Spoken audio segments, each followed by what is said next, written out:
Aujourd'hui, dans le cadre de ces conférences, nous recevons Arthur Grimont-Pont, qui est un spécialiste des questions d'intelligence artificielle, et en particulier de la manière dont l'intelligence artificielle peut moduler notre façon de voir le monde.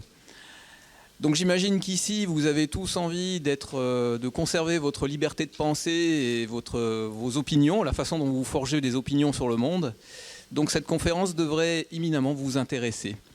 Alors j'attire juste votre attention sur le fait qu'Arthur n'utilise pas de support pour sa présentation. Il va donc falloir être doublement attentif si vous voulez suivre la conférence. Je lui laisse tout de suite la parole. Pardon. Bonjour à toutes et à tous. Merci beaucoup pour votre attention. Pour me présenter brièvement, je suis ingénieur de formation. Et je travaille en ce moment pour l'ONG Reporters sans frontières. Je ne sais pas si certaines d'entre vous connaissez cette ONG qui défend la liberté de la presse, le droit à l'information. Et je m'intéresse plus particulièrement au rôle de l'intelligence artificielle dans la diffusion de l'information et la formation de l'opinion à l'échelle globale. Et je suis invité ici au titre d'un essai notamment que j'ai écrit, qui est paru il y a 1 an, qui s'appelle Algocratie, donc le règne, la puissance des algorithmes dans nos sociétés. Et le terme algorithme, souvent, il engendre un certain rejet quand on n'est pas du milieu des mathématiques ou de l'algorithmique ou de l'informatique. Et pourtant, ce n'est pas sorcier du tout de comprendre quel est l'impact des algorithmes aujourd'hui sur nos sociétés. C'est même absolument essentiel. Et donc c'est de ça dont je viens vous parler ce soir. J'ai été décrit comme un spécialiste de l'intelligence artificielle. Ce n'est pas exactement le cas, au sens où je n'ai pas fait d'études sur l'intelligence artificielle, je n'ai pas de thèse dans le domaine, encore moins. Mais de la même manière qu'il n'y a pas du tout besoin d'être mécanicien pour comprendre l'impact des voitures sur la circulation routière ou sur les émissions de gaz à effet de serre, il n'y a pas besoin d'être un spécialiste de l'algorithmie pour comprendre l'effet des algorithmes sur nos sociétés. Donc il ne faut vraiment pas avoir peur de dire des choses sur les algorithmes sans comprendre exactement comment ils fonctionnent, puisqu'il suffit de comprendre généralement l'objectif de ces algorithmes pour comprendre quels sont leurs effets. Exactement comme il suffit de comprendre quel est l'objectif d'un moteur thermique pour comprendre ce que fait une voiture et les éventuels services qu'elle nous rend, ou les dommages qu'elle occasionne. Donc je vais moins vous faire un cours que vous raconter une histoire. Cette histoire porte sur l'intelligence artificielle, ou plutôt la première grande rencontre entre l'humanité et l'intelligence artificielle. Et pour démarrer cette histoire, je vais vous raconter une petite anecdote historique qui porte sur Alfred Nobel. Donc, Alfred Nobel, vous avez tous entendu son patronyme, c'est celui qui a donné son nom au fameux prix Nobel. Et en fait, il a créé ce prix pour une raison bien particulière. C'est une anecdote qui est assez classique, peut-être que certains d'entre vous la connaissez déjà. Il a inventé ce prix pour racheter sa conscience, se refaire une image publique. Et pour quelle raison ? C'est parce que Alfred Nobel pensait faire le bien. C'était un inventeur de génie qui inventait des tas et des tas de choses tout au long de sa vie. Et un jour, il s'est rendu compte, c'était à la fin du 19e siècle, que des tas et des tas d'ouvriers se tuaient à la tâche pour creuser des tunnels, soulever des blocs de rochers, les transporter. Il se disait, mais c'est terrible, pourquoi des humains sont utilisés pour faire des choses aussi bêtes, aussi dures physiquement ? Et donc, il s'est dit, je vais inventer quelque chose qui permet de casser cette roche. Et c'est l'inventeur de la dynamite, de la TNT. Il a déposé un brevet et il pensait avoir délivré des centaines de milliers d'ouvriers du travail harassant de la pelle et de la pioche. Et finalement, vous savez quel a été l'usage majoritaire de la TNT au cours tout au long du XXe siècle et encore aujourd'hui, c'est un usage militaire. Et donc finalement, l'invention d'Alfred Nobel est peut-être l'une de celles qui a tué le plus de gens sur Terre, alors qu'il pensait délivrer des tas de gens de la souffrance. Donc c'est une anecdote qui est très utile pour comprendre que parfois les effets d'une technologie sur la société ne sont pas ceux que leur inventeur avait imaginés pour elle. Et je dis parfois, mais en fait c'est un euphémisme, c'est même très souvent le cas. En général, des inventeurs, des ingénieurs se penchent sur un sujet, mettent au point une technologie, et puis finalement cette technologie est utilisée pour des objectifs très différents de celui qu'on avait imaginé ou de ceux qu'on avait imaginés à l'origine. Alors, il y a un siècle, en 1920, il y a un écrivain de science-fiction britannique qui a écrit une phrase qui est « L'histoire de l'humanité ressemble de plus en plus à une course entre l'éducation et la catastrophe ». Donc c'était en 1920 que cette phrase a été écrite. Donc c'est-à-dire que plus d'un siècle s'est écoulé depuis qu'il a dit ça. Qu'est-ce qui s'est passé depuis un siècle ? On voit que l'alphabétisation a progressé partout sur Terre. On voit que le niveau d'études suivi par les élèves dans la plupart des régions du monde n'a fait que croître. La vitesse de circulation de l'information a été multipliée par peut-être 1000, 10 000 ou 1 million. La facilité d'accès à l'information n'a fait que croître. Donc toutes ces conditions, les études, l'accès à l'information, auraient dû nous permettre d'atteindre, en théorie, un sommet dans notre capacité à nous éduquer pour faire face à des catastrophes, à prendre des décisions intelligentes à l'échelle collective. Et qu'est-ce qui s'est passé depuis un siècle ? Aujourd'hui, on a l'impression, au contraire, qu'on court vers la catastrophe. Que ce soit politique, les démocraties reculent devant des régimes autoritaires dans plusieurs régions du monde. Écologique également, 6 des 9 limites planétaires, dont bien sûr le changement climatique peut être la plus connue d'entre elles, ont été dépassées et menacent de nous mener à des conditions inhabitables sur Terre. Et puis même au sens psychologique, on a l'impression que l'humanité devient trivialement de moins en moins intelligente, de moins en moins apte à résoudre des problèmes complexes. Donc qu'est-ce qui se passe ? C'est un paradoxe quelque part. L'éducation, l'alphabétisation ont terriblement progressé, l'accès à l'information est énormément facilité, et pour autant, on prend des décisions collectives de plus en plus stupides, et on court vers la catastrophe écologique. Alors c'est ce paradoxe que j'ai essayé de résoudre quelque part, ou en tout cas d'apporter quelques hypothèses personnelles dans un livre que j'ai intitulé « Algocratie ». Alors, qu'est-ce qui décide de la trajectoire des sociétés humaines ? On peut se dire que le rôle des idées est primordial. C'est celui qui influence les élections, c'est celui qui influence la façon dont on se comporte à l'échelle individuelle et collective. Mais comment se propagent les idées ? Comment se construisent nos représentations du monde ? Alors, comme on n'est pas des dieux omniscients qui savons tout ce qui se passe à tout instant sur Terre, on est obligé de se fier à ce qu'on appelle des intermédiaires, c'est-à-dire des médias étymologiquement, pour comprendre, interpréter les données sur le monde qui nous entoure. Donc ça veut dire que ces médias constituent un rôle très important pour nous donner une certaine représentation du monde. Ces médias, ils sont de 2 grands types aujourd'hui. Il y a d'une part des médias qu'on appelle traditionnels, la radio, la presse, la télévision, et d'autre part les médias sociaux. Les médias sociaux qui regroupent ces applications que vous utilisez probablement toutes et toutes, à raison probablement de plusieurs heures quotidiennes. Je ne vais pas m'étendre énormément sur le rôle des médias traditionnels, mais c'est quand même important de donner un aperçu sur le rôle encore très structurant qu'ils jouent dans la diffusion de l'information. Il y a un historien qui a résumé ce rôle en quelques phrases au tournant des années 2000. Il écrit, donc c'est Howard Zinn, un historien et politologue américain. Il écrit dans les années 2000 pour décrire donc le rôle des médias traditionnels, radio, presse, télévision. Nous nous trouvons dans une société où le catalogue des idées disponibles se trouve limité quand certaines autres dominent le débat. La prédominance de ces idées n'est pas le fait d'un groupe de conspirateurs diaboliques qui auraient réussi à imposer à la société un point de vue donné, mais ce n'est pas non plus le fruit du hasard, ni l'innocent produit de la réflexion libre des gens. Il s'agit d'un processus de sélection naturelle, ou plutôt artificielle, au cours duquel certaines idées conformistes sont promues, financées et mises en avant par le biais des puissantes machines médiatiques du pays. Ces idées sont privilégiées parce qu'elles sont inoffensives, elles ne menacent en rien les fortunes établies et les pouvoirs en place.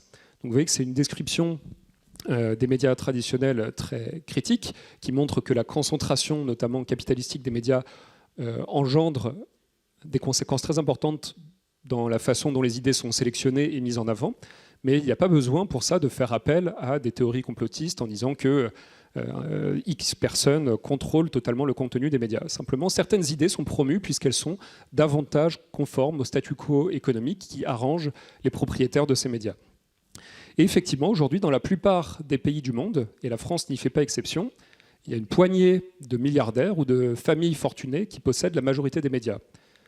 En France, ce sont 11 milliardaires qui possèdent 80% des parts de marché de la presse nationale quotidienne et 60% des parts de marché de la télévision. C'est-à-dire qu'il y a une concentration capitalistique des médias très impressionnante.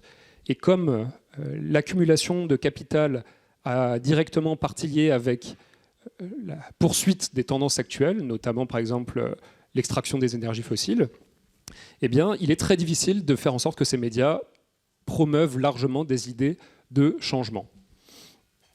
Mais aujourd'hui, le premier mode d'accès à l'information à l'échelle planétaire, ce ne sont plus les médias traditionnels, ce ne sont plus la radio, la presse et la télévision.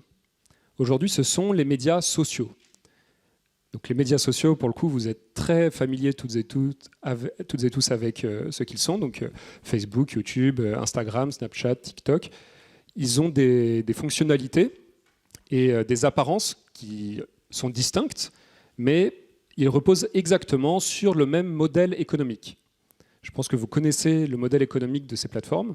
Il consiste à capter l'attention de plusieurs centaines de millions, voire plusieurs milliards de personnes sur Terre, et à convertir cette attention en revenus publicitaires. Donc ça veut dire que les entreprises les plus puissantes, les plus influentes de la planète aujourd'hui, sont des entreprises publicitaires. Si vous prenez par exemple Facebook, dont la compagnie mère est Meta, 98% de ses revenus sont d'origine publicitaire. Si vous prenez Alphabet, la compagnie mère de Google, c'est 80%. Si vous prenez la plupart des réseaux sociaux, comme TikTok ou Insta, c'est à peu près 100% de leurs revenus qui sont d'origine publicitaire.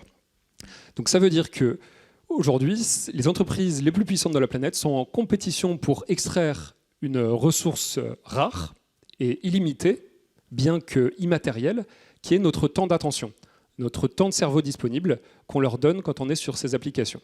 Et elles transforment ce temps d'attention en revenus publicitaires, ce qui fait d'elles les entreprises les plus riches et les plus influentes de la planète.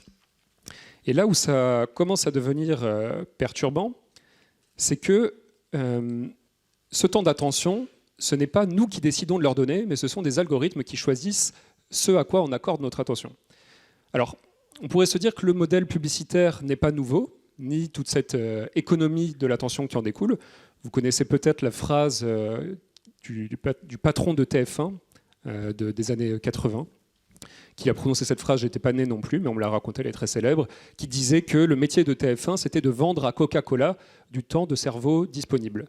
Donc d'une manière très cynique, il exprimait le fait que les utilisateurs de TF1, quelque part, étaient le produit, et ce n'étaient pas les utilisateurs. C'était le produit que TF1 vendait à des annonceurs publicitaires.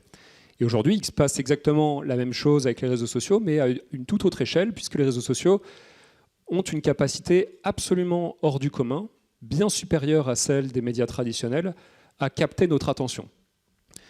Par exemple, sur YouTube, 120 000 ans de vidéos sont regardées tous les jours. Ça veut dire que si vous mettez bout à bout toutes les vidéos que l'humanité regarde chaque jour sur l'humanité, ça fait 120 000 ans. Et sur TikTok, c'est une quantité similaire. Donc ce sont des applications qui étaient totalement inexistantes il y a une quinzaine d'années. Quand j'étais à votre place sur les bancs d'un amphi, ils venaient à peine de sortir. Facebook est arrivé, par exemple. Maintenant, je sais que c'est totalement obsolète, ou peu de gens l'utilisent à votre âge, mais Facebook est apparu quand j'étais au lycée. Donc c'était des applications totalement inexistantes il y a une quinzaine d'années. Aujourd'hui, ce sont les premiers usages du web, à la fois en temps passé et en nombre d'utilisateurs. On estime qu'il y a 5 milliards de personnes, donc plus de la moitié de l'humanité, qui passent en moyenne 2 heures et 30 minutes par jour sur les réseaux sociaux. Et donc là où ça commence à devenir intéressant, comme je disais, c'est que sur tout le temps qu'on consent à donner à ces réseaux sociaux, la grande majorité des contenus qu'on consulte nous sont recommandés par un algorithme, une forme d'intelligence artificielle. Alors, ce ne sont pas des intelligences artificielles évoluées, comme celles qu'on utilise aujourd'hui dans les chatbots, comme ChatGPT et tout ça. Ce sont des intelligences artificielles beaucoup plus simples, mais qui ont une excellente capacité prédictive, c'est-à-dire qu'elles ciblent qui nous sommes à partir des traces qu'on laisse sur le web, et par ce qu'on appelle de l'inférence statistique, elles nous font appartenir à des catégories sociales, professionnelles. Elles nous accolent un très grand nombre d'étiquettes qui fait qu'elles savent très précisément qui nous sommes et quel contenu on a des chances de regarder à un instant T. Donc quelque part, on pourrait se dire, quel est le problème finalement? On nage dans un océan d'informations, c'est très difficile de choisir à quelle information, à quel contenu on va accorder notre attention. Donc on pourrait se dire, heureusement que ces algorithmes de recommandation existent. Ils nous rendent un service particulièrement utile et puis finalement, ils me proposent un contenu qui retient mon attention, donc ça voudrait dire que ça m'intéresse. Donc merci à ces algorithmes. C'est très imprécis, voire complètement incorrect de penser ça, et je vais essayer de vous expliquer pourquoi. Déjà, il faut comprendre que ce qui capte notre attention instantanée n'a rien à voir avec notre intention profonde. Un exemple, je ne sais pas si certains et certaines d'entre vous sûrement ont le permis de conduire. Si vous conduisez sur une route et que vous passez à côté d'un accident de la route, votre regard va être presque irrésistiblement attiré par cet accident de la route. Et de ce type de comportement, un algorithme déduirait que vous adorez regarder des accidents de la route. Et vous en proposerez un nouveau tous les 100 mètres à regarder. Donc évidemment, c'est une comparaison exagérée, mais c'est simplement pour dire que votre attention instantanée, instinctive, disons, est attirée par des événements inhabituels qui, dans notre passé évolutif, auraient pu constituer un avantage, par exemple, pour éviter un danger immédiat. On peut faire un parallèle avec la consommation de sucre, par exemple. On est tous très tentés par la consommation de junk food, d'aliments sucrés, de sucreries et tout ça, mais ça ne correspond pas à notre intention de long terme, puisque si on se projette 20 ans plus tard et si je m'imagine, je sais pas, 50 ans et que je regarde mon passé, je préférerais avoir mangé sain et diversifié que m'être gavé de sucre, puisque je serais en bien meilleure santé. Mais quand on a le choix instantané entre des aliments sucrés et des aliments, disons, sains, diversifiés, on fait souvent le choix du sucre. Pourquoi? Puisque nos cerveaux ont évolué dans des environnements radicalement différents de celui qu'on connaît aujourd'hui. On a évolué en étant des chasseurs-cueilleurs, notamment, dans un environnement où les aliments sucrés étaient très rares et difficiles à se procurer et nous donnaient des calories utiles pour survivre. Mais dans un monde où des entreprises tirent parti de ce penchant inné pour le sucre, pour l'exploiter et le renforcer, ça crée les conditions de la plus grande pandémie mondiale, celle de l'obésité, qui touche 700 millions de personnes aujourd'hui, qui fait plus de morts que la sous-alimentation et la malnutrition aujourd'hui, et la sous-nutrition, pardon. Et il se produit quelque chose d'un peu similaire avec les contenus informationnels qu'on consomme. Notre attention est, disons, un peu automatiquement attirée, quand on est en mode automatique, on pourrait dire, par des contenus qui, dans notre passé évolutif, nous auraient permis d'éviter un danger immédiat, de donner notre attention, par exemple, à un conflit, à de la violence, nous aurait permis un accès facilité à la reproduction, à des ressources pour se nourrir et tout ça. Tout ça, ça attire très facilement notre attention instantanée, mais ça ne veut pas dire que ça reflète notre intention profonde. Donc finalement, quand on croit bénéficier d'une liberté d'opinion et d'information quand on est sur un réseau social, c'est un peu comme si notre liberté d'aller et venir était circonscrite à un centre commercial géant. Ça n'a rien à voir avec une liberté d'information pleine et entière, puisqu'on ne contrôle pas du tout l'information, l'environnement informationnel dans lequel on se situe, et tout est fait pour favoriser la consommation de contenu et éventuellement les actes d'achat ou cliquer sur des publicités qui constituent par exemple 2 contenus sur 5 sur Instagram et l'équivalent sur TikTok. Donc ce que ça signifie, c'est qu'on passe de plus en plus de temps sur les réseaux sociaux. On y consacre notamment une grande partie de notre vie sociale et culturelle. Mais l'objectif des entreprises de ces réseaux sociaux, c'est la prédation de notre vie sociale et culturelle à des fins commerciales. Et tout ça est évidemment totalement insensible quand on est sur ces plateformes, puisque tout est conçu pour nous mettre dans un environnement dans lequel on ne contrôle pas vraiment nos faits et gestes. Alors là, j'ai décrit simplement le fonctionnement des réseaux sociaux. Je l'ai fait de manière très critique, et je sais que quand on est soi-même un utilisateur régulier des réseaux sociaux, ça peut parfois donner envie de répondre, de se braquer en disant mais il y a aussi des contenus de très grande qualité sur les réseaux sociaux, tout n'est pas fait que pour nous faire acheter, vendre ou quoi que ce soit. Rassurez-vous, c'est une opinion que je partage. Il y a d'excellents contenus culturels sur beaucoup de médias sociaux. Donc les médias sociaux, ça inclut réseaux sociaux plus des plateformes comme YouTube, par exemple. Je consomme moi-même beaucoup de contenu sur YouTube. Je suis abonné à plein de chaînes que je trouve d'excellente qualité. Simplement, il faut se rendre compte que les algorithmes ne favorisent pas du tout les contenus de qualité. Pour s'en rendre compte, vous utilisez probablement TikTok, vous allez voir les trends, ou bien sur YouTube, vous allez voir l'onglet tendance, et vous voyez le type de contenu qui est majoritairement recommandé sur ces plateformes. Et ça n'a strictement rien à voir avec le type de contenu que vous jugez être de qualité, a priori. Donc la promotion systématique de contenus sensationnalistes, violents, faux ou trompeurs, c'est-à-dire ce que font les algorithmes à grande échelle, ont évidemment énormément de conséquences, à la fois à l'échelle individuelle et à l'échelle collective.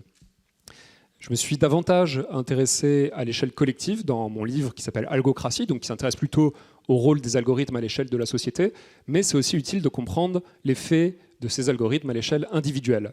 Donc pour en dire deux mots, il faut comprendre qu'aujourd'hui, dans les pays de l'OCDE, dont la France bien sûr, les enfants et les jeunes, au cours de leur scolarité, passent en moyenne entre 2 et 3 fois plus de temps sur des écrans qu'à l'école, qu'en cours, tout au long de leur scolarité.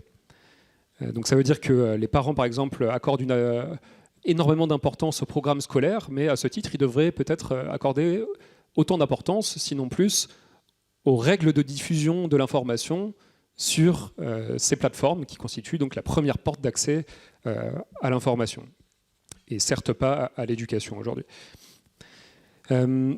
Si vous voulez savoir pourquoi les plus jeunes enfants vont sur YouTube, alors on pourrait se dire, mais de toute façon, les plateformes n'ont que faire de l'attention des jeunes enfants, puisqu'ils ne sont pas encore des consommateurs. Sauf que si vous êtes parent, parce que vous n'êtes a priori pas encore, les enfants sont tout à fait capables de faire acheter n'importe quoi à leurs parents, et même à partir d'un âge très très jeune, dès par exemple 2-3 ans, ils savaient précisément reconnaître des tas de logos, de marques et les réclamer à leurs parents. Ce qui fait que les très jeunes enfants sont déjà d'avides utilisateurs de YouTube. La section YouTube Kids, donc dédiée aux enfants, est l'une des plus regardées de toutes, et vous pouvez vous-même aller voir à quoi ressemble YouTube Kids. Quand on est adulte et qu'on arrive dans cet univers, on ne comprend pas grand-chose. C'est un univers de vidéos avec des couleurs criardes et des comptines entêtantes qui cumulent parfois plusieurs milliards de vues. Je pense que vous avez les ordres de grandeur. Plusieurs milliards de vues, c'est très rare. Ça reste encore assez rare sur YouTube. Et les vidéos, on n'arrive même pas à comprendre le sens des scénarios qui s'y passent. Et une des raisons à ça, c'est parce que ce sont des intelligences artificielles qui sont utilisés pour générer des scénarios auxquels obéissent d'ailleurs des acteurs humains. Ce sont souvent des acteurs humains qui sont déguisés de façon improbable dans ces vidéos, mais les scénarios eux-mêmes sont décrits par des IA dans le but d'exploiter toutes les vulnérabilités psychologiques du cerveau de l'enfant. Et alors ces enfants qui passent des milliards d'heures en cumulé à regarder des vidéos sur YouTube, notamment les enfants des classes défavorisées, ceux dont les parents n'ont pas beaucoup de temps pour s'occuper, développent des troubles de retard du langage, des troubles de l'attention, des désordres psychologiques et mentaux qui occasionnent parfois des séquelles qui les poursuivront tout au long de leur vie. Donc ce n'est pas uniquement quelque chose d'attendrissant ou de drôle, ça crée une véritable épidémie psychiatrique. Pour donner par exemple les mots de Michel Desmurger, qui est docteur en neurosciences et directeur de recherche à l'INSERM, donc un institut de recherche médicale extrêmement sérieux. Il écrit dans un livre « Ce que nous faisons subir à nos enfants est inexcusable. Jamais sans doute dans l'histoire de l'humanité, une telle expérience de décérébration n'avait été conduite à aussi grande échelle. » Donc c'est quelqu'un de très sérieux scientifiquement qui pèse ses mots pour qu'il emploie des mots aussi forts. C'est qu'il y a quand même un faisceau de preuves convergentes dans le sens de conséquences très graves pour la santé mentale, psychologique des jeunes enfants. Alors évidemment, les enfants sont touchés, mais ce ne sont pas les seuls. Les adultes, dont je fais partie évidemment, sont très touchés. Il y a une anecdote intéressante à ce titre. Il y a un chercheur qui s'appelle Flynn, F-L-Y-2-N, qui a montré que tout au long du XXe siècle, le quotient intellectuel de la population, dans toutes les régions du monde étudiées, ne faisait que croître à raison d'environ 3 points de QI par décennie. Et c'était un effet qu'on mettait sur le compte des progrès nutritionnels, des progrès de l'alimentation, des progrès de l'éducation. Il y avait plein de facteurs qui expliquaient qu'on puisse devenir plus intelligent au cours du XXe siècle. Et il s'est passé, aux alentours des années 2000-2010, un retournement historique de cette tendance. Dans tous les pays et toutes les régions du monde étudiées, le quotient intellectuel moyen de la population n'a fait que décliner. Et c'est ce qu'on appelle du coup l'effet anti-Flynn. Alors pour ce genre d'effet étudié à très grande échelle, c'est très difficile de pointer un facteur unique, par exemple de dire c'est à cause des écrans ou c'est à cause des réseaux sociaux, mais en tout cas cet effet reflète des mécanismes d'éducation et d'information qui ont de toute évidence changé à l'échelle mondiale. Et quand on regarde par exemple ce qui se passe du point de vue de la lecture, on voit que la lecture est en chute libre pour toutes les générations. Par exemple, si on prend ma génération au cours du temps, on voit qu'elle lit de moins en moins. Et si on prend une génération l'une après l'autre, on voit que chaque génération lit moins que la précédente. Or, la lecture, c'est quelque chose d'absolument essentiel pour développer des facultés d'expression évoluées, pour se former un esprit critique, pour se cultiver, donc pour des choses qui sont en partie prises en compte dans le QI. Je tiens à dire qu'évidemment, le QI n'est pas la bonne mesure de l'intelligence, qu'il n'existe pas d'ailleurs une bonne mesure de l'intelligence. Simplement, elle reflète quand même un certain nombre de capacités d'abstraction, de logique, qui peuvent être utiles dans plusieurs contextes. Et ce QI se met à diminuer pour des raisons qu'on cherche à expliquer. Donc, en fait, les problèmes de santé mentale liés aux réseaux sociaux sont tous ceux qui seraient liés classiquement à l'addiction. Vous savez que toute addiction, quelle qu'elle soit, est mauvaise. Et ce qu'il faut absolument comprendre, c'est que l'addiction aux plateformes, comme par exemple TikTok, ce n'est pas un effet secondaire ou un dégât collatéral de la plateforme. C'est précisément l'objectif que la plateforme vise. L'addiction est l'objectif que les plateformes visent, puisque c'est de cette addiction qu'elles tirent leurs revenus publicitaires, qui se chiffrent en plusieurs centaines de milliards. Si vous en voulez une preuve très concrète, par exemple, le PDG de Netflix, qui s'appelle Reed Hastings, a un jour parlé devant ses actionnaires et il a dit « Notre seul concurrent, c'est le sommeil et nous sommes en train de gagner ». Ça veut dire que même un besoin physiologique de base, dormir, est vu comme un obstacle sur la poursuite du modèle économique de ces plateformes. Alors Netflix n'est pas, à proprement parler, un média social, mais il fonctionne également avec des algorithmes de recommandation et son modèle dépend en partie du nombre d'utilisateurs, donc le fait que tout le monde regarde le plus de séries possible, indépendamment de leur santé, de leur intelligence, de leur bonheur, de tout ça. Ces entreprises n'ont absolument rien à faire de notre santé mentale, elles se préoccupent de leur profit. Donc là, j'ai parlé des conséquences à l'échelle individuelle, mais comme je le disais, je me suis davantage intéressé dans mon livre aux conséquences de cette économie de l'attention, comme on l'appelle, à l'échelle globale, à l'échelle de nos sociétés. Donc il y a plusieurs phénomènes liés à l'information dont vous avez sans doute entendu parler. Il y a tout d'abord le phénomène des bulles informationnelles. Est-ce que certaines d'entre vous savent ce qu'est une bulle informationnelle ? Je ne vous donnerai pas le micro, vous pouvez juste lever la main, ça vous rassure, si vous avez déjà entendu parler du concept de bulle informationnelle. Quand même un certain nombre, mais une nette minorité. La bulle informationnelle, ça désigne le fait que comme l'information qu'on consomme sur un réseau social est entièrement faite pour capter notre attention individuelle, en fonction de ce que l'algorithme comprend de qui nous sommes et de ce qui retient notre attention, on est quelque part comme dans des microcosmes numériques séparés les uns des autres et on n'accède pas du tout à la même réalité du monde. En fait, les algorithmes tirent parti d'un biais dont on est tous victimes qui s'appelle le biais de confirmation. Le biais de confirmation, c'est notre tendance à préférer rechercher des informations qui confirment ce qu'on pense déjà. Évidemment, on est satisfait d'avoir raison, on est content quand une information va dans le sens de ce qu'on pense déjà. Et donc on a tendance à davantage accorder d'attention à des contenus qui confirment ce qu'on sait déjà.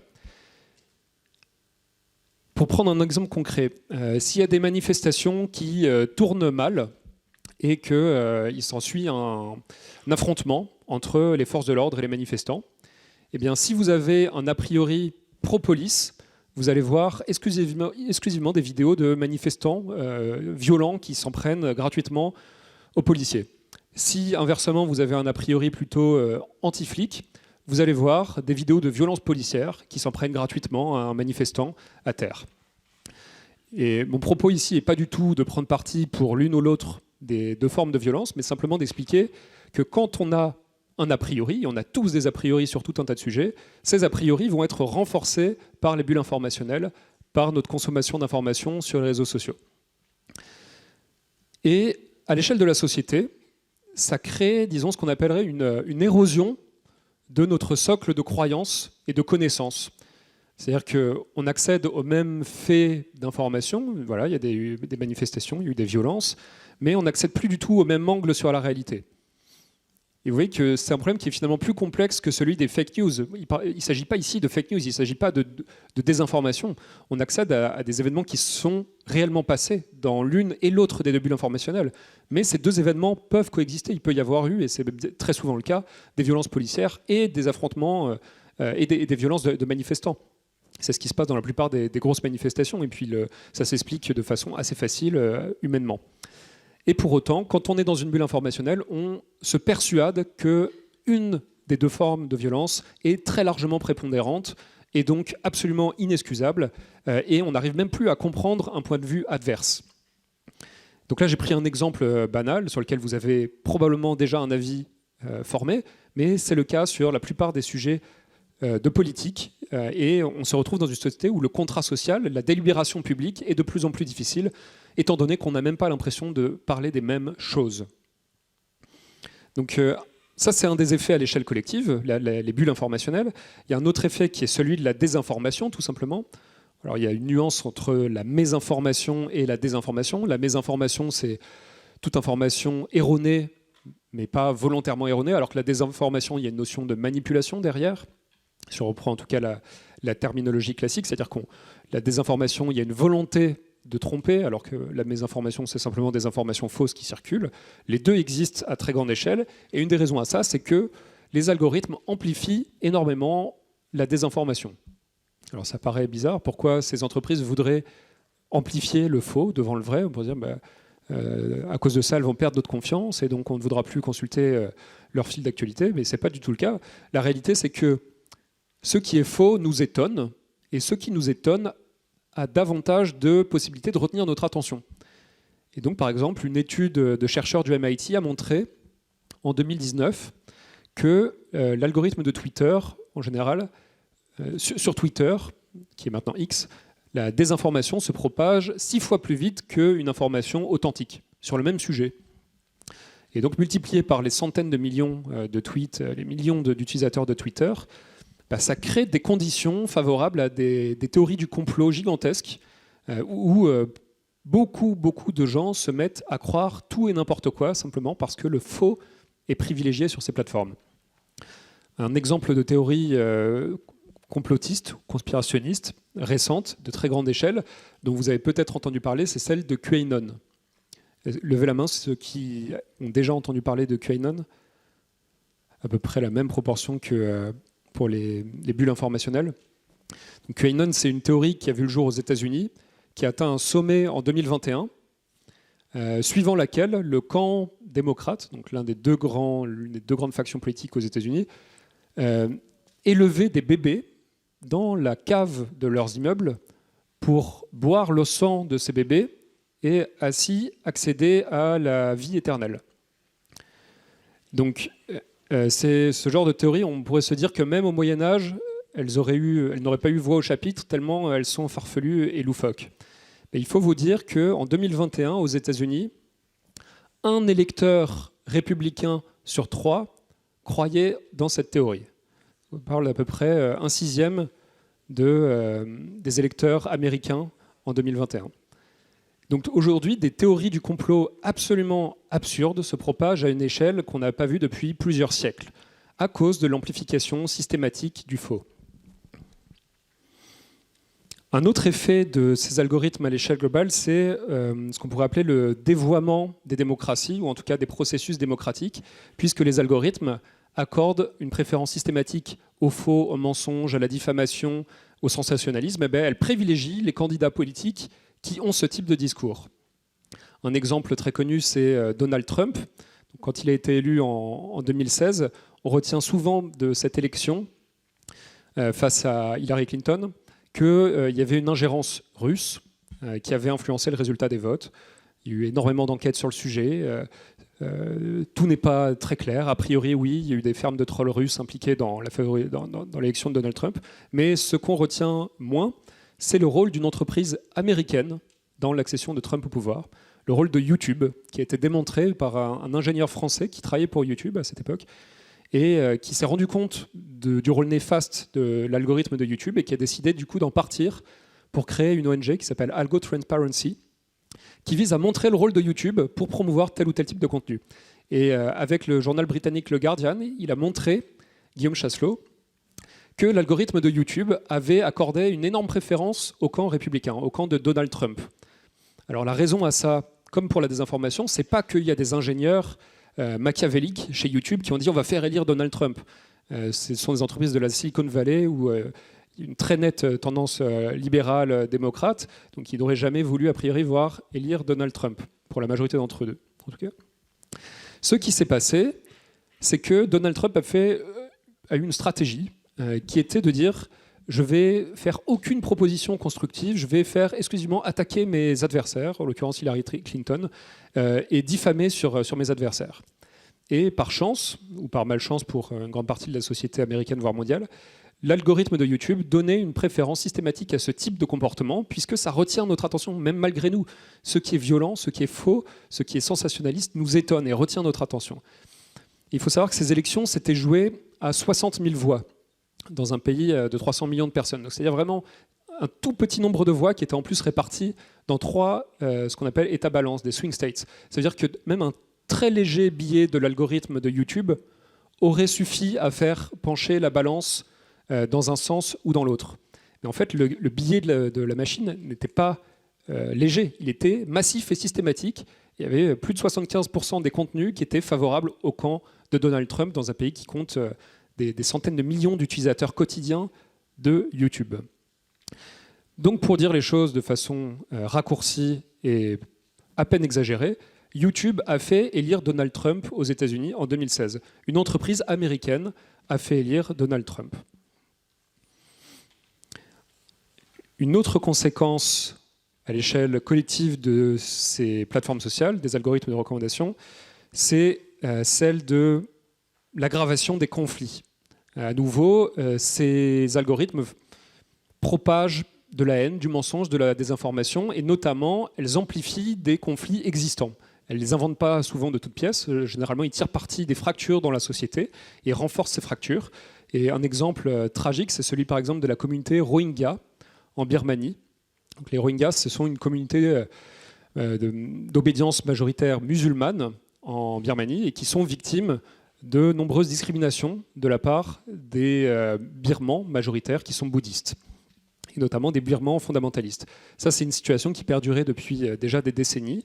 Le Rohingya était rejeté, et vous savez que la Birmanie était totalement fermée à l'international jusqu'à assez récemment, jusqu'à il y a une dizaine d'années. En 2012, elle a ouvert ses frontières à l'international, et puis Facebook a débarqué pour la première fois en Birmanie.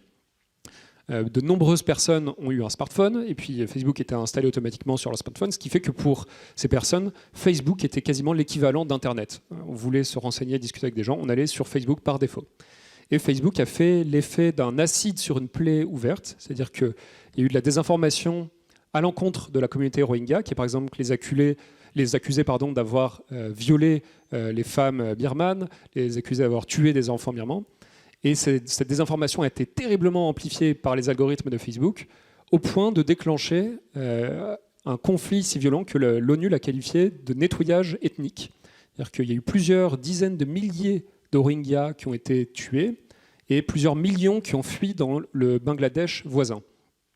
Donc c'est une véritable tragédie humaine dont Facebook serait au moins partiellement coupable, puisque en étant au courant de l'effet amplificateur de violence de ces algorithmes, comme le montraient les Facebook Papers, eh bien, ils ont laissé faire quelque part la situation, ils ont laissé cette situation dégénérer dans cette tragédie. Donc, pour conclure, les effets assez catastrophiques de cette façon de s'informer à l'échelle collective, je vais parler des travaux d'une organisation scientifique qui s'appelle le Bulletin of the Atomic Scientists. Elle a été fondée en 1945, après les bombardements de Hiroshima et de Nagasaki, cette organisation scientifique. Elle réunit plusieurs prix Nobel et elle a été soutenue par plus de 40 prix Nobel depuis sa création, en 1945. Elle existe encore aujourd'hui, notamment par Albert Einstein, par Richard Oppenheimer. Et le but de cette organisation, c'était d'étudier les menaces existentielles d'origine humaine. Donc ces menaces existentielles d'origine humaine, elles ne sont pas très nombreuses. Quand on parle d'existentielles, c'est-à-dire qu'elles représentent une menace concrète à l'échelle globale, à l'échelle de l'humanité. Mais quand la bombe atomique a été inventée, eh bien, effectivement, la bombe atomique s'est mise à représenter une menace existentielle d'origine humaine.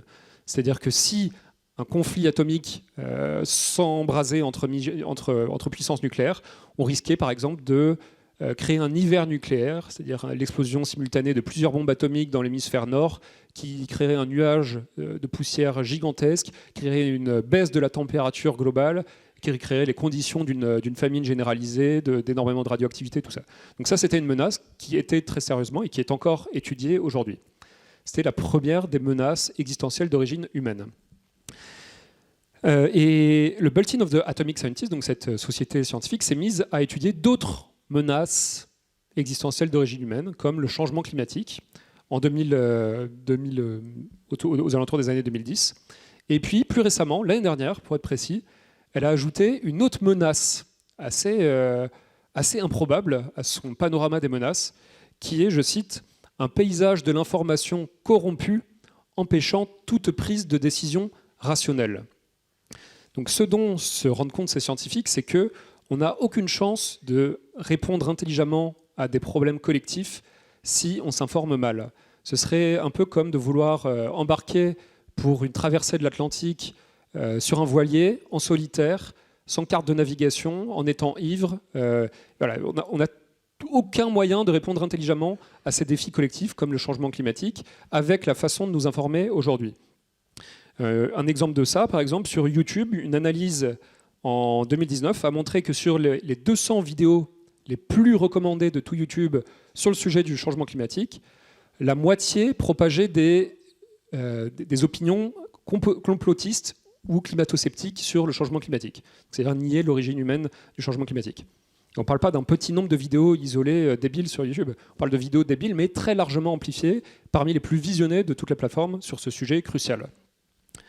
Un autre exemple, plus parlant peut-être, sur Twitter, si vous prenez le compte international du GIEC, qui est donc l'une des plus grandes organisations scientifiques aujourd'hui, le GIEC, donc, qui étudie les causes et les conséquences du changement climatique à l'échelle planétaire, il a 3% du nombre d'abonnés du PSG, et du compte français du PSG.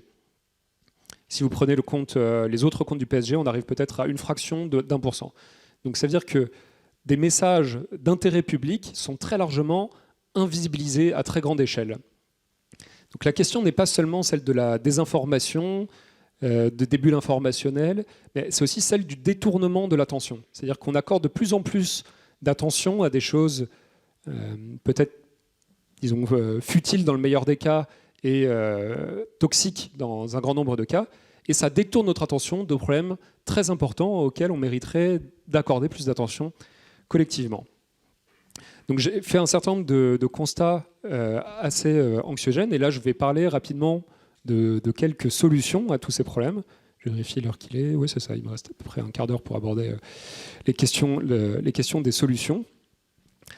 Alors effectivement, quand on se rend compte de l'effet catastrophique de ces plateformes sur notre santé mentale, sur notre bonheur, sur notre organisation collective, le premier réflexe qu'on a, si on est un peu rationnel, c'est de se dire il faut que je me protège de ces effets, au moins à l'échelle individuelle. Donc, par exemple, on peut avoir envie d'installer une limitation du temps d'écran, de se désinscrire carrément des plateformes, même s'il nous en coûte beaucoup socialement.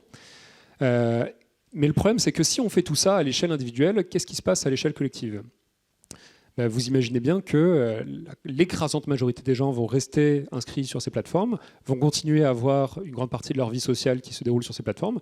Donc déjà, on va avoir un FOMO terrible, on a l'impression de manquer des choses super qui s'y passent.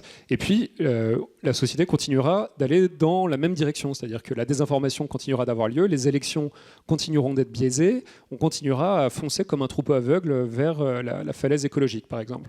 Donc tout ça, c'est des questions qui ne sont pas du tout de nature individuelle. En tout cas, les solutions à apporter ne sont pas de nature individuelle, puisque si on se protège à l'échelle individuelle, finalement, on ne se protège pas du tout des effets à l'échelle collective. Un autre réflexe qu'on a en matière de solutions, c'est de se dire il suffit d'une invention technologique, quelque part, une plateforme alternative, par exemple, qui ne favorise pas le pire, mais qui favorise le meilleur. Par exemple, imaginez un YouTube qui favoriserait les meilleures chaînes, celles qui sont à la fois divertissantes, mais à la fois pédagogiques, qui nous font progresser dans ce qu'on aime vraiment à long terme, qui nous font aimer nous informer, nous éduquer, être de plus en plus... ce serait absolument formidable, quoi. Il y a des promesses géniales adossées à ce modèle.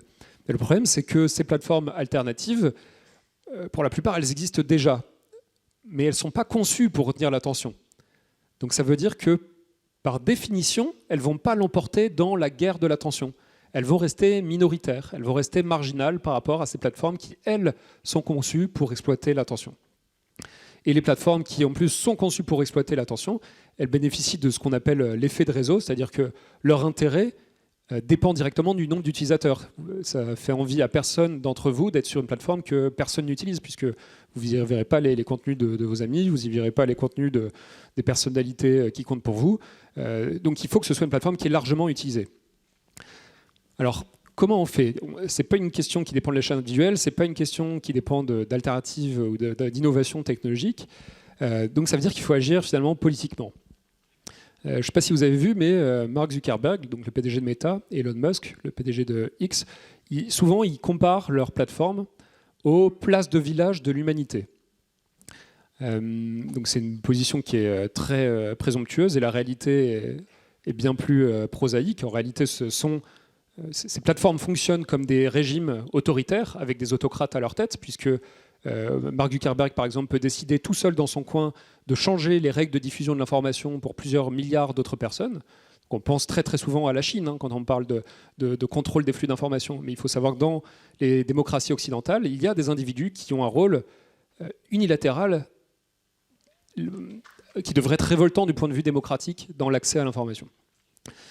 Et donc le problème, donc je pense que la solution finalement, ce serait de les prendre au mot. Quand ils disent nos plateformes constituent des places publiques pour l'humanité, le problème c'est que ce sont certes des places qui répondent à un intérêt public, celui de discuter sur Internet, celui de s'informer, mais elles ne répondent pas à des objectifs publics, elles répondent à des intérêts privés. La prédation de notre vie sociale et culturelle à des fins commerciales. Et donc il faut obliger par la loi ces plateformes à répondre d'un intérêt collectif de long terme, à répondre d'intérêt public, puisqu'effectivement, elles sont des portes d'accès à l'information pour plusieurs milliards de personnes. Quand je dis que Mark Zuckerberg peut exercer une censure tout seul sur l'information, ce n'est pas une façon de parler, c'est ce qu'il fait dès aujourd'hui. Par exemple, les médias traditionnels se sont rendus compte que les réseaux sociaux réalisaient des bénéfices sur la base des contenus qu'eux-mêmes mettaient beaucoup de temps et d'énergie à construire. Par exemple, une enquête est publié sur Facebook et Facebook gagne de l'argent grâce au contenu publicitaire. Et le problème est que les utilisateurs vont de moins en moins sur les sites des médias et que du coup les médias ont de moins en moins de revenus publicitaires ou liés à l'abonnement. Et de ce fait, il y a des médias qui se sont alliés contre Facebook, c'est arrivé en Australie et au Canada, et qui ont exigé à Facebook de les payer. Et ce que Facebook, en l'occurrence Mark Zuckerberg, a décidé de faire, c'est de tout simplement invisibiliser tous ces médias sur ces plateformes. Aujourd'hui, au Canada, plus aucun utilisateur de Facebook ne peut accéder à de l'information journalistique de qualité, puisque Facebook a décidé de censurer unilatéralement l'accès à ces contenus plutôt que d'obéir à l'injonction qui leur était donnée par la loi. Donc c'est très grave ce que font ces plateformes à l'espace public. Et c'est urgent de se préoccuper de leur appliquer des règles démocratiques. En Europe, c'est peut-être la conclusion et la note un peu positive, le législateur va clairement dans la bonne direction. Il y a eu plusieurs règlements qui ont été publiés et qui imposent des restrictions à ces plateformes. Il y a eu notamment 2 premiers règlements, le Digital Services Act et le Digital Market Act, donc, respectivement le règlement sur les services numériques et le règlement sur les marchés numériques, ou peut-être dans le sens, je vais peut-être inverser. Et ces 2 règlements imposent des régulations aux plateformes qui les obligent quelque part à un peu mieux tenir compte du fait que nous sommes des citoyens et que nous avons un mot à dire sur la façon dont nous informons et nous communiquons. Je ne m'étends pas sur ces règlements qui sont très compliqués, mais par exemple, le règlement sur les services numériques, pour le résumer simplement, il consiste à dire que ce qui est légal dans le monde réel doit être légal dans le monde virtuel, et ce qui est illégal dans le monde réel, à savoir par exemple la diffamation, nuire à autrui, les préjudices raciaux, tout ça, tout ce qui est illégal dans le monde réel doit également être illégal dans le monde virtuel. Un autre règlement très important qui a fait l'objet d'un accord à l'issue de discussions en trilogue à l'Europe avant-hier, il me semble, donc c'est vraiment très récent, c'est le règlement sur l'intelligence artificielle, le AI Act, ou le IA Act, suivant ce qu'on entend sur les radios francophones. Le règlement sur l'intelligence artificielle vise à encadrer la conception et le déploiement des outils d'intelligence artificielle. Alors, dans mon exposé, j'ai parlé beaucoup du rôle de l'intelligence artificielle de recommandation, c'est-à-dire la principale technologie sur laquelle s'appuient les plateformes sociales, les réseaux sociaux. Mais vous savez qu'aujourd'hui, une intelligence artificielle fait l'objet de tous les débats et attire notre attention, c'est celle qui alimente les moteurs de langage, les chatbots, les agents conversationnels, comme ChatGPT ou Google Bard, par exemple.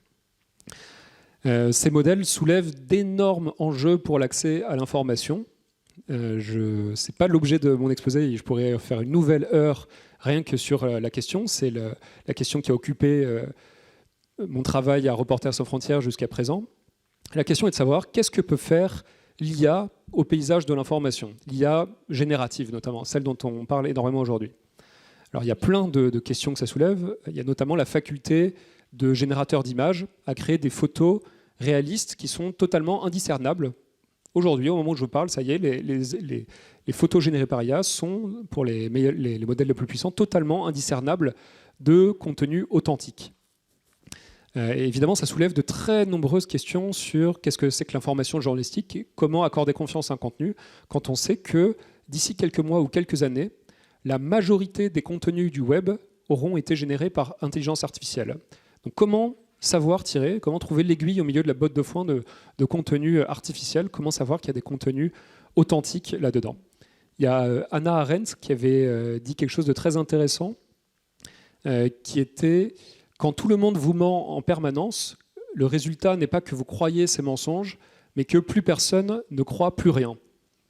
Et avec une telle société, vous pouvez faire ce que vous voulez. » Donc, j'ai éludé une partie de la citation, donc elle n'est pas exacte. Mais le propos d'Hannah Arendt est de dire que le risque n'est pas qu'on croit tous ces contenus, mais qu'on n'arrive plus à faire confiance à aucun contenu à terme. Elle l'a écrit à une époque qui précédait largement évidemment l'intelligence artificielle et même l'informatique, mais elle parlait de la propagande, du mensonge généralisé qui pouvait être très toxique pour la société. Et aujourd'hui, on risque malgré nous de nous retrouver dans une situation où on ne sait plus à quoi accorder notre confiance. Donc ça, c'est disons, une sorte d'ouverture, pas très optimiste, mais qui vous montre que les enjeux soulevés par l'intelligence artificielle sont loin d'être terminés et clos avec ceux des réseaux sociaux et des algos de recommandation. C'est une question qui ne fait que commencer à se poser et qui va se poser avec d'autant plus d'acuité avec les nouvelles formes d'accès à l'information que représentent notamment les agents conversationnels et les générateurs d'images. Et pour conclure avec une citation plus positive que j'ai découverte récemment, que j'ai trouvée très belle, c'est celle d'un poète allemand qui s'appelle Hölderlin, qui appartient à la branche idéaliste, qui a été reprise par Hubert Reeves, qui est mort récemment. Et ce vers dit « Là d'où vient le péril, croit aussi ce qui sauve ». Donc ça veut dire que là où sont les plus grands dangers, de ces dangers viennent aussi de potentielles solutions à l'échelle globale. Et c'est quelque chose par lequel je suis assez convaincu, auquel je ne fais pas semblant de croire. Je pense qu'aujourd'hui, effectivement, les réseaux sociaux ont des conséquences catastrophiques, comme j'ai essayé de l'expliquer tout au long de mon exposé, à la fois sur la santé mentale, individuelle et tout ça, mais que ce type d'outils, utilisés autrement à des fins démocratiques, d'éducation, de pédagogie, pourrait représenter un potentiel de progrès absolument inouï pour l'humanité. C'est-à-dire qu'on pourrait avoir accès à des sources d'informations adaptées, pédagogiques, exactement faites pour nous faire progresser en tant qu'individus, adaptées à nos besoins individuels, qui représentent une source de progrès donc très très importante. Bien plus importante, à mon humble avis, que de simples inventions technologiques. Voilà. Et je vais m'arrêter ici. Merci beaucoup pour votre attention.